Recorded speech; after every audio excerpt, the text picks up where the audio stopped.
चांदनी रात थी। ठंडी हवा बह रही थी। पेड़ों की पत्तियां सरसरा रही थीं। रमेश अकेला सड़क पर चल रहा था। वो एक छोटे से कस्बे से वापस अपने गांव जा रहा था। सड़क बिल्कुल सुनसान थी। दूर दूर तक कोई आदमी नजर नहीं आ रहा था। रमेश को अजीब सा डर लग रहा था। उसे जल्दी घर पहुंचना था। वो तेज तेज कदम बढ़ाता रहा। अचानक मौसम बदल गया। ठंडी हवा और तेज हो गई। आसमान में काले काले बादल छा गए। देखते देखते घना कोहरा छा गया।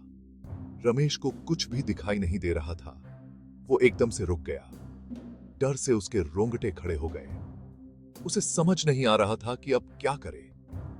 कोहरा और घना होता जा रहा था।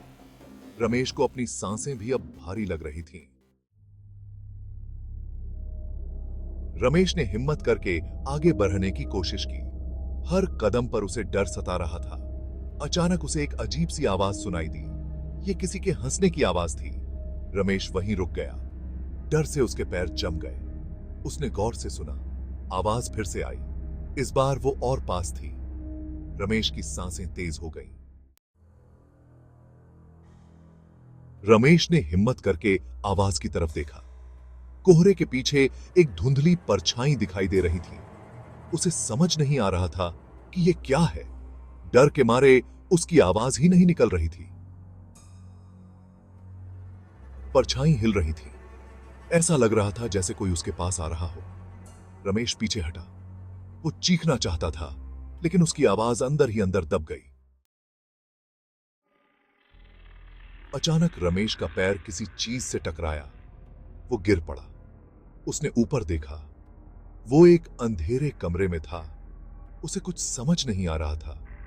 कमरे में एक बुढ़िया बैठी थी। उसकी आंखें चमक रही थीं। तुम कौन हो?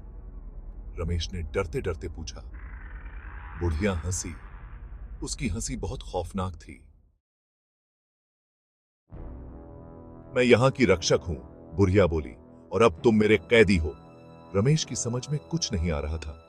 लेकिन मैंने क्या किया है? उसने पूछा। तुम यहां आ गए, बुढ़िया ने कहा, और अब तुम मेरे खेल में शामिल होगे। बुढ़िया की आंखों में एक अजीब सी चमक थी। रमेश समझ गया था कि वो एक खतरनाक खेल में फंस गया है।